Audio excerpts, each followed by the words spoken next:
का है सरपंच साहब रउआ साफ मौगे सरपंच हो गइल बानी। कैसे? कैसे अरे तो चश्मा मेहरारू वाला हई क्रीम क्रीम आइलैंड लाइनर सब मेहरारू वाला लगावत तनी ए यार ते पागल हई। बोली क्रीम श्रीम ना लगाई, भगवान ऐसा ही कोरिया दे दिले बारे। आ तनी क्रीम लगा के फोटो खींच के स्टेटस ना डाले, कैसे बुझी के सरपंच हई? खाली तो पंचायत रउआ मौगे मौगे वाला करे क्या करे नी? मौगे मौगे पंचायत करे खाली मेहरारू संगे पंचायत करे ते हमार चेला हई आ तब ते ऐसा बात बतियबे ते सरासर गलत बात बानू। गलत कैसे बा महाराज हमरो लागते बानी सरपंच।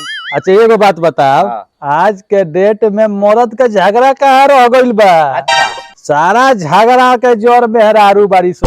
हाउ देखी दुगाऊ मेहरारू आवत है सरौड़े लगे पंचायत करे। अरे बाप रे, आज तो जातरा बढ़िया बारे। कैसे? कोई तो सिंगल